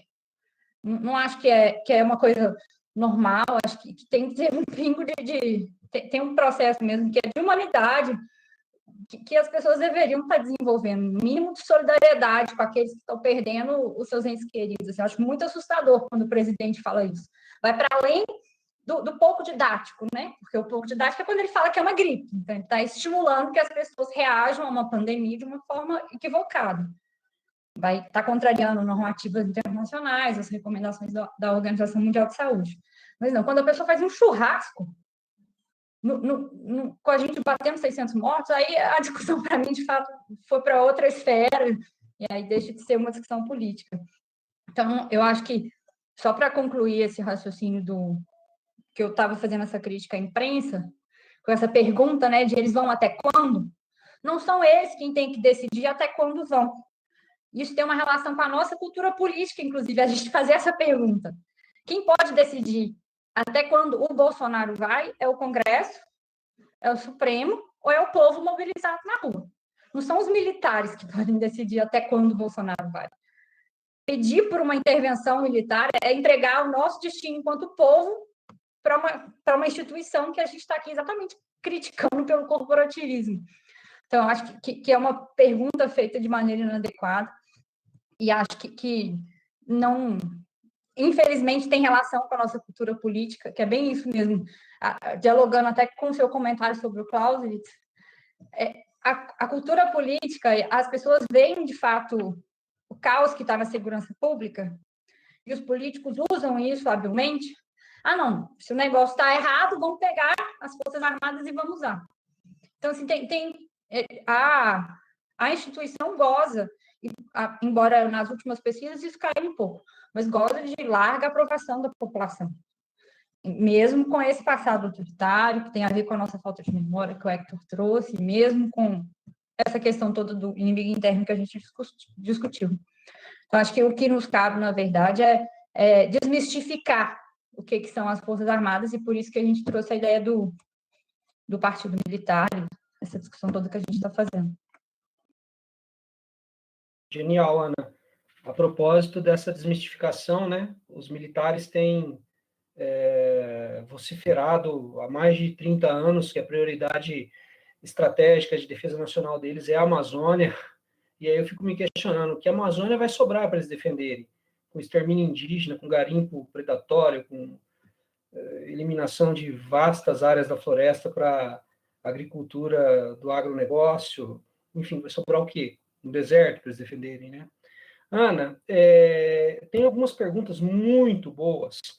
Tem uma, inclusive, do Paulo Ricardo da Silva, lá de Porto Alegre. Ele está dizendo que ele é especialista em Guerra das Malvinas, Falklands, né? Inclusive, ele concorda com você, Hector. Ele disse que a Guerra das Malvinas selar o destino mesmo do Tier, né? Só que eu vou pular a pergunta do Paulo e voltamos a ela. Ele tem uma pergunta para você, Hector, porque a Ana falou algo aí que encaixa numa outra pergunta. Eu vou fazer um gancho nessa outra, e a gente volta na do Paulo, que é uma pergunta do Wallace. O Wallace Mello, ele pergunta, Ana, onde podemos encontrar as visões internas dos militares? Eu falo que encaixa, perdão, Ana, porque você estava falando justamente de fontes de estudo, né? Você chegou a tocar nesse assunto. E ele pergunta, onde podemos encontrar as visões internas dos militares para a pesquisa, as fontes primárias, e que sejam fontes inéditas ou pouco usadas, né? E qual o papel da formação nas academias militares nesse pensamento conservador e intervencionista no pensamento militar? Serão duas perguntas. Se a Ana tem as fontes primárias originais que ninguém usou, vai usar ela. É um tesouro, né? Eu não tenho fontes primárias originais, mas eu acho que os pesquisadores, assim, eu acho que aí tem a ver com qual método de pesquisa para as Forças Armadas mesmo. Eu acho que tem algumas metodologias de pesquisa, então, por exemplo, grupo focal. Grupo focal é uma metodologia de pesquisa que funciona quando você não tem pessoas que respondem dentro de uma hierarquia. Se você faz grupo focal com um conjunto de pessoas onde existe uma hierarquia pré-definida, aquele que tem a maior patente vai falar primeiro e os demais, a tendência é repetir o que o primeiro falou, exatamente por causa da lógica da hierarquia. Então, eu acho que tem algumas metodologias que, de fato, não funcionam para o ambiente militar, mas, por outro lado, por exemplo, outras, a história oral, e aí o pessoal lá do CPDOC faz isso muito, é uma metodologia fantástica para trabalhar com militar, porque eles gostam de contar a própria história. Ah, eu fiz isso, eu fiz aquilo, eu morei aonde, lá eu me envolvi em tal e tal coisa. Então, assim, é uma discussão de metodológica mesmo, de pesquisador. Quanto às fontes, tem algumas, assim, que eu sinto que as pessoas nem tentam, porque às vezes acham que não pode mesmo. Mas, por exemplo, as monografias que eles elaboram na ICM, tá na biblioteca. As pessoas podem solicitar para ler. Esse acompanhamento do Diário Oficial da União, a gente pode usar a Lei de Acesso à Informação, caso tenha alguma informação específica que não esteja disponível, que as pessoas queiram. Eu acho que é isso. As fontes, eu nunca fiz um trabalho historiográfico, né? Então, estou dando aqui exemplos de como identificar isso hoje. Eu não fiz, mas, por exemplo, para quem quer fazer um trabalho mais historiográfico, eu sei que a ESG tem uma biblioteca grande, eu acho que os pesquisadores civis também têm que... É isso, a mística militar, ela é tão forte, aí você entra nessas escolas, e embora elas sejam algumas construídas, inclusive, recentemente, mas a arquitetura é pensada para passar a tradição, os valores e aquela imponência toda, o pesquisador, às vezes, ele dá até aquela travada quando ele está ali na porta. Mas eu acho que existe essa possibilidade, sim, de fazer pesquisas. É difícil acesso, por exemplo, a pesquisas quantitativas, né? Conseguir fazer, de fato, um survey ou essas pesquisas de opinião mais aprofundadas, aí você precisa de autorização do comando, aí é mais complicado. Mas tem muitas outras fontes possíveis para pesquisar e estão aí abertas. Acho que no âmbito da educação militar, aí já passando para a segunda pergunta, eu acho que é um tema muito importante. Todos os autores de relação civil-militar apontam a educação militar como um momento determinante. E aí eu concordo com o que o Hector falou, que, na verdade, a educação dos militares, a educação militar em si é um momento de adestramento. É o adestramento mesmo. Como que eu vou aprender a utilizar esse armamento? Mas isso é um pingo do que é a educação dos militares hoje. A maior parte da educação dos militares é voltada para a formação da identidade. Então, isso é disponível, inclusive, na internet. Você não consegue ver uma aula, mas você consegue ver, por exemplo, qual é a distribuição de horas-aula. E é nítido. A gente, às vezes, pensa assim que não, a formação é focada na área de exatas, porque eles vão trabalhar com essa área de calcular o míssil balístico, a construção de pontes em momentos, mas não, as exatas não tem muito peso. O peso principal é na formação da identidade. E aí são ações que não funcionam. E aí, mais uma vez, assim, não são momentos exatamente em sala de aula, mas essa questão que o Hector trouxe da formação entre eles só, é um regime de internato. Então, eles ficam entre eles todo o tempo. E tudo é regulamentado, a forma como você acorda, a forma como você arruma sua cama, a forma como você corta o seu cabelo, como você tem que estar na hora da chamada da manhã. Tem todo esse simbolismo, que é o que a gente estava discutindo, né? Como que é um patriotismo muito mais calçado no simbólico do que, de fato, numa discussão de projeto de nação. Isso tudo é muito fomentado dentro da educação militar. Então, da educação dos militares, né? Corretamente falando. Então, nesse sentido, eu vejo como uma área de autorreprodução simbólica. Então, é isso. Ali se formam os meus sucessores, com as minhas ideias, com a minha opinião, com a minha formação. E tem muito pouco espaço para inovação, tanto do ponto de vista da doutrina operacional mesmo, assim, de como lutar a guerra do presente, não a guerra do passado, seja do ponto de vista como a gente vê o país, como a gente vê o povo. A gente vê alguns comentários assim que são, você de fato se pergunta. Por exemplo, eu passei por uma oportunidade em que a gente, no final, estava discutindo uma mesa. No final, o debate era quais que eram os principais desafios que estavam colocados para as Forças Armadas. E, assim, me ocorreu a questão da autonomia estratégica, a questão do equipamento estar defasado, a questão, sei lá, do corpo geral de oficiais estar envelhecendo, sei lá, poderiam ocorrer várias questões.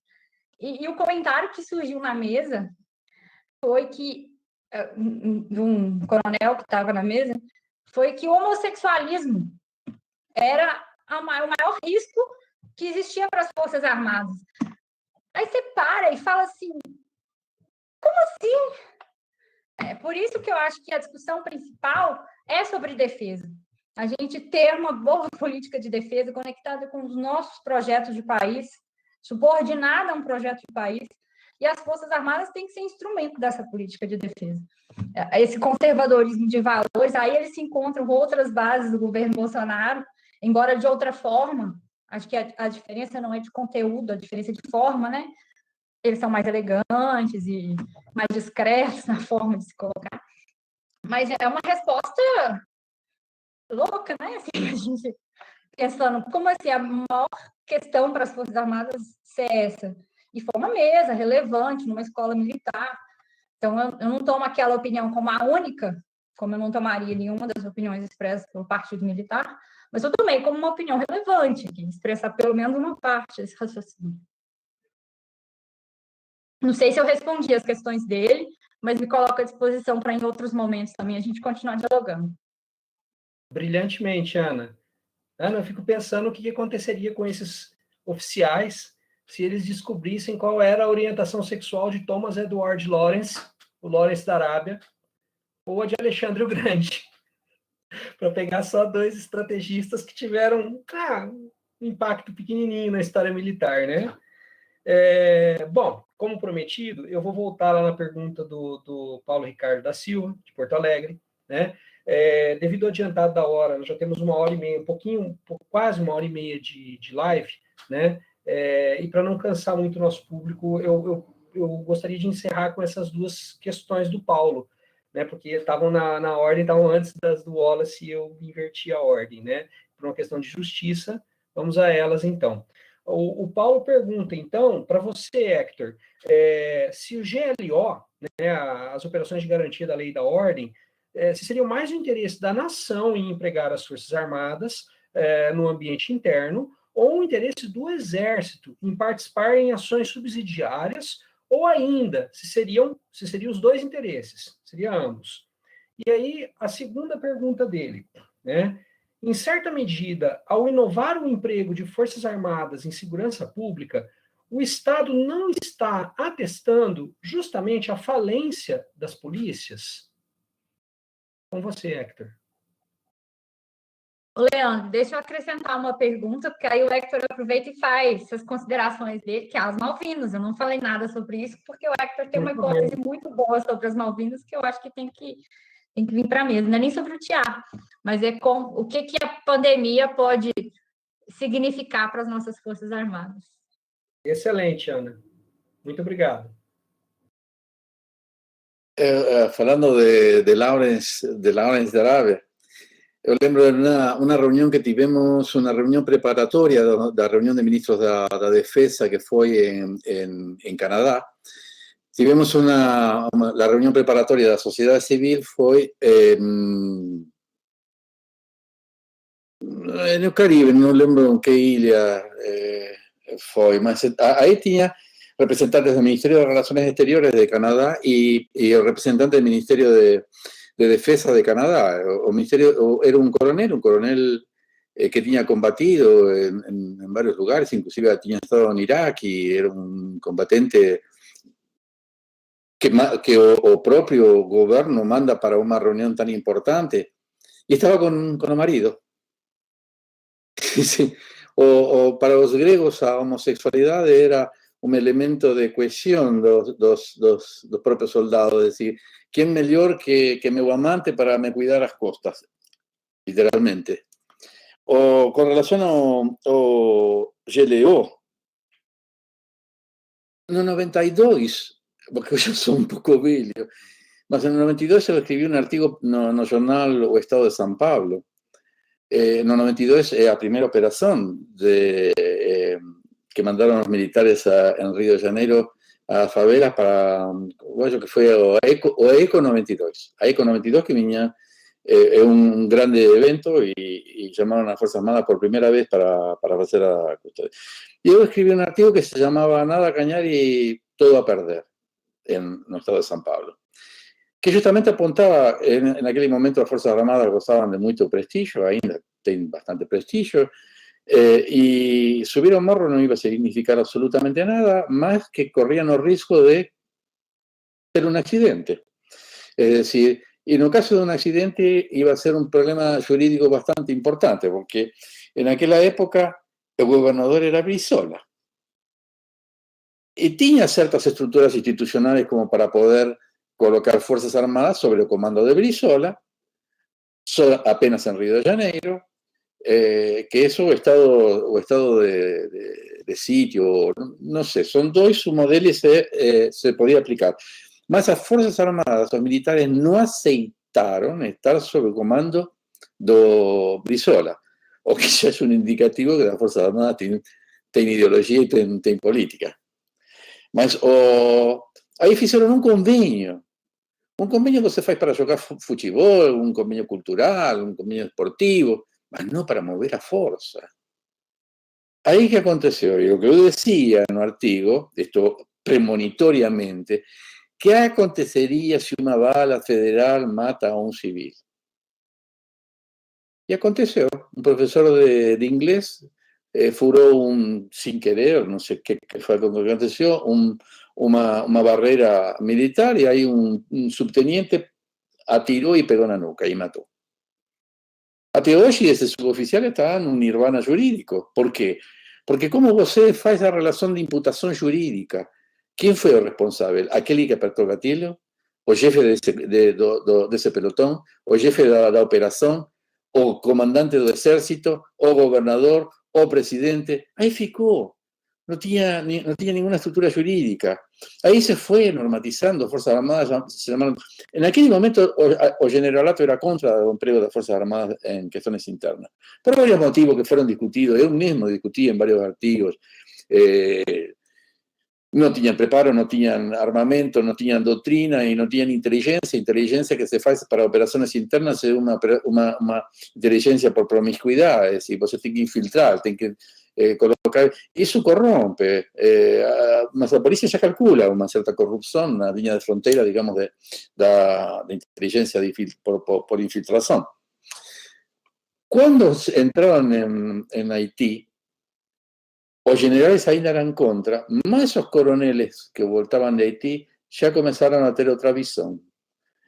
Y por otro lado había un cierto desespero por parte de los políticos que tenían que resolver un problema que era un problema cada vez más gritante por una estrategia estúpida de tratamiento de la droga como una cuestión de guerra, cuando debería ser tratada de otra forma, más en última instancia. Un combate una estrategia de combate que lo que fez fue fortalecer al crimen organizado y inclusive fortalecerlo militarmente, al punto de tener armamento superior y entrenamiento superior de comunicación, de vía de escapes, estratégico, táctico, superior a la policía, particularmente de comunicación. Y mismo porque la policía, parte de la policía estaba corrompida, entonces pasaba infiltración y contrainteligencia para el crimen organizado. Ahí vieron los éxitos que tuvieron en las Malvinas, en Haití, y los primeros generales obviamente decían, es diferente porque en Haití no tenemos un mandato de la ONU que es para entrar atirando, porque fue el capítulo 7. Aquí se vendió como capítulo 6,5, ¿no? En última instancia, que no existe, obviamente. Más se vendió como capítulo 6, que es de manutención de la paz, es decir, sin empleo de la fuerza, y el capítulo 7, que es uso de la fuerza. Y ahí en Haití se usó la fuerza, eso fue lo que aconteció. Más ainda decían, bueno, lá no tenemos un mandato y aquí no tenemos leyes que garantan la seguridad de las Fuerzas Armadas si llegan a matar a un civil y todo eso. Y eso fue modificando, y se fue modificando en realidad por una cierta insistencia de los políticos, porque los políticos no consiguen resolver la cuestión del crimen organizado, porque le varía mucho más que 4 años, le va mucho más, y eso no es suficiente para un político cerrar la ley. Es decir, porque la solución del crimen, primero, el crimen no tiene solución.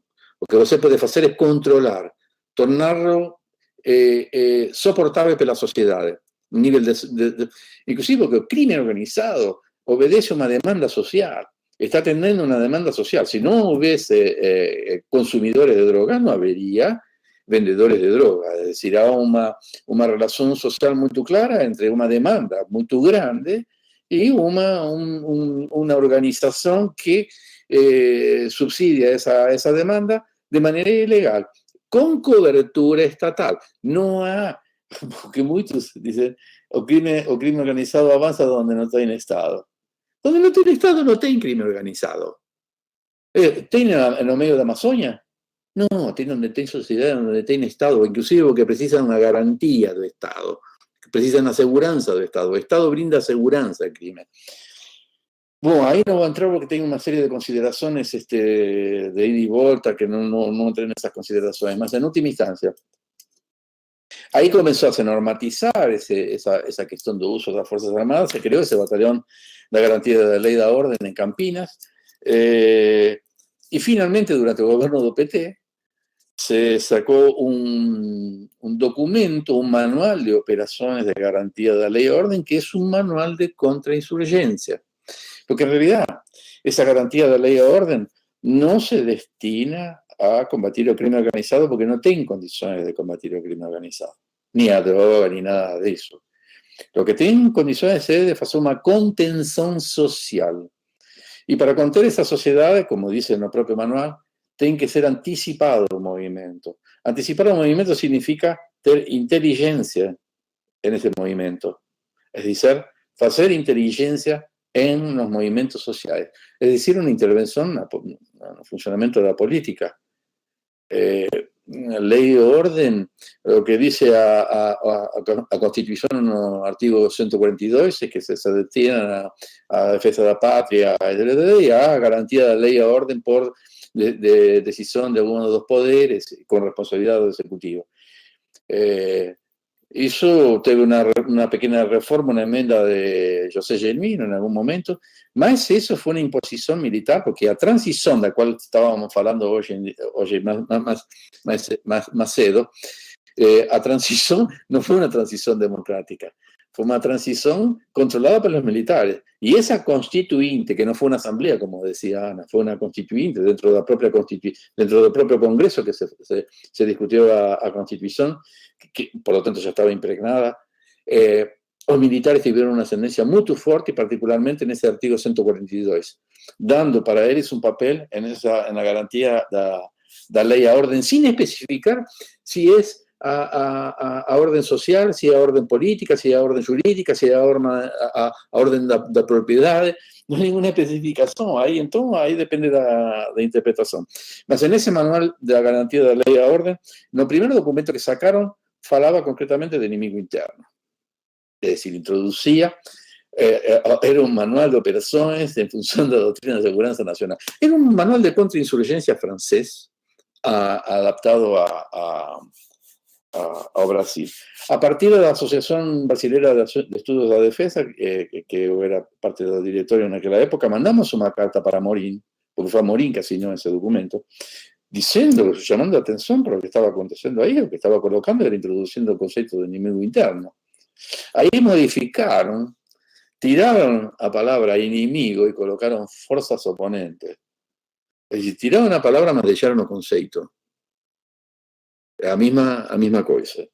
Entonces, sin duda, o empleo de Fuerzas Armadas ven a resolver el problema político, porque a Fuerzas Armadas de la Rúa resolve a cuestión dos índices de inseguridad. Es decir, la clase media se siente más segura para llevar a su filhinho a la escuela en su carro cuando tienen las Fuerzas Armadas de la Rúa. Y eso fue su índice de inseguridad que después se ha utilizado en la campaña política. Entonces, para 4 años de gobierno, que yo no voy a solucionar el problema de seguridad pública, lo que me importa es resolverme el problema político que es electoral. Y para eso me basta con bajar los índices de inseguridad. Los índices de inseguridad los bajo como un fenómeno perceptivo, con percepciones de seguridad. No es que usted esté resolviendo cosa alguna, no resuelvo nada, solo tengo un impacto en los índices de percepción. Mas en compensación, lo que estoy haciendo es ocultando una debilidad funcional, como usted está diciendo, hay una insuficiencia estatal en una estructura del Estado, que sería la policía, el sistema judiciario, que debería resolver esas cuestiones, no resuelve, yo pego otra estructura del Estado para resolver este problema. No resuelve el problema, mas me capta recursos que podría aplicar en esa estructura político-judiciaria. Estoy colocando para Fuerzas Armadas, porque me cuesta mucho. Costaba $1 millón de reales cada día la Fuerza Armada en Río de Janeiro, en un único morro. Bueno, ¿por qué uno coloca ese dinero para resolver las cuestiones de la policía? ¿Por qué no discuto sistema policial, o sistema jurídico policial, o sistema prisional? Lo que hago es tampar un problema creando otro problema, porque colocando Fuerzas Armadas para resolver el problema policial, yo policializo. No sé. En fin, a Fuerzas Armadas, es decir, desprofesionalizo a las Fuerzas Armadas. Es decir, en lugar de estar formada para la guerra, están desviando sus funciones e sua doutrina tem que recuperar uma doutrina que é para o emprego interno. Então, onde eu tinha apenas um problema, agora tenho dois problemas, que es a ocultación del primer problema, o empleo de las Fuerzas Armadas para otro problema, y también agudizar el problema de las Fuerzas Armadas en su desprofesionalización. Entonces, con relación a cuestión estoy respondiendo a dos preguntas. La falencia del Estado es una falencia de Estado y ¿cómo se llama? Una hipertrofia estatal, porque un desvío orçamento para un sector que no precisa, que son las Fuerzas Armadas. Estoy pagando a las Fuerzas Armadas para hacer una cosa que no es su función, en lugar de colocar ese dinero para mejorar la función de quien tiene que hacer aquella cuestión. Con relación a COVID-19 y las Malvinas, lo que digo es que o COVID-19 pueden ser las Malvinas del ejército brasileño, porque obviamente que las Fuerzas Armadas están, o los militares, por lo menos, para dejar a estructura institucional de fuera, los militares están comprometidos con el gobierno y están comprometidos con un enfrentamiento desastroso de la crisis pandémica. Todo eso ciertamente va a respingar los militares a responsabilidad por el maltratamiento de la pandemia, y tal vez respingue también la institución de Fuerzas Armadas. Es decir, tal vez en algún momento la sociedad brasileña tenga que discutir cuáles serían las Fuerzas Armadas adecuadas para un sistema de defensa adecuado para las necesidades y los intereses brasileños. Muito obrigado. Héctor, eu que agradeço. E aí fica aquele problema, né, Héctor? Você usa os militares para fazer papel de polícia, e a hora que você precisar dos militares fazer papel de militares, como é que fica? Né? Quando você tiver que lutar numa guerra convencional de verdade, tá comprometido, né? Tome o seu exemplo dos israelenses na última guerra deles no Líbano, né? Passaram anos fazendo um trabalho de repressão policial aos palestinos, e na hora que precisaram lutar contra uma força convencional como o Hezbollah, tiveram a primeira derrota da sua história, né? Bom, nós temos várias perguntas, algumas perguntas são muito boas, né? O Wallace pediu para que eu reformulasse a pergunta dele. O João Lucas, né, que é aluno do curso de RI aqui em Franca, foi nosso aluno, inclusive, no Instituto Federal em Votuporanga, né? Pede para fazer a pergunta, mas, infelizmente, devido ao adiantado da hora, nós já passamos de 1h50, né? E o pessoal está me cobrando aqui para que eu faça um encerramento, né?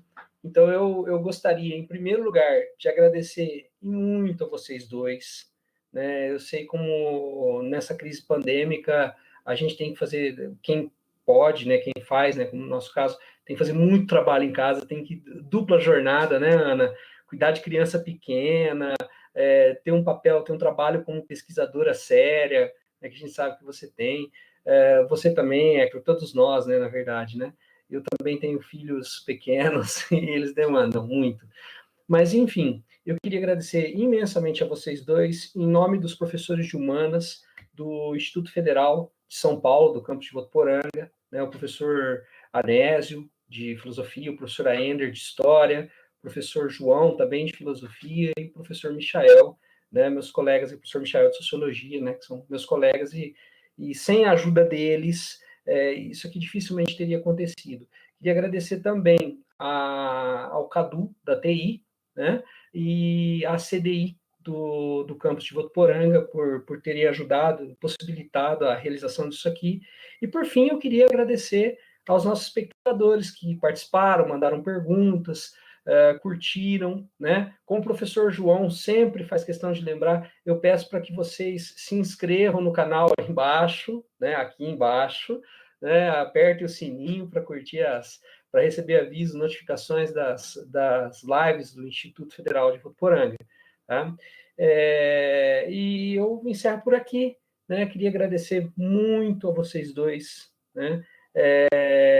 Há uma equipe grande de pessoas por trás, mas no final das contas, na ponta da lança, se vocês dois não tivessem vindo, se vocês dois não tivessem disponibilizado o seu tempo, isso aqui também não aconteceria. Muito obrigado, do fundo do coração mesmo. Eu que agradeço realmente o convite, Leandro, gosto muito de você sabe muito bem. E para mim é uma satisfação e uma honra ter falado para o Instituto Federal de São Paulo e contem comigo com minha modesta colaboração sempre que seja necessário, estarei com vocês. Muitíssimo obrigado. E obrigado a todos os telespectadores que, não sei se se chamam telespectadores ou como se chamam, enfim, mas que tiveram a paciência de nos aguentar. Muito obrigado a todos. Eu também só tenho a agradecer essa oportunidade. Eu fiquei até nervosa de dividir o espaço com um mestre para mim mesmo, uma referência que é o Hector. Agora que eu vi que você está com a camisa do JETS, assim, que abriu um pouco o plano, e aí convidar as pessoas também para procurar o que é o nosso grupo, né, que é o Grupo de Estudos em Defesa e Segurança Internacional da Unesp, tanto no Facebook quanto na nossa página, a gente sempre lança assuntos gerais, tanto sobre Forças Armadas, sobre segurança. Então, lá não tem um sininho, porque a gente não faz transmissão no YouTube, mas sintam-se convidados também para conhecer o nosso trabalho de JETS. Pessoal, então eu encerro por aqui. Muito obrigado. Tenham todos uma boa noite, um excelente final de semana. Obrigado.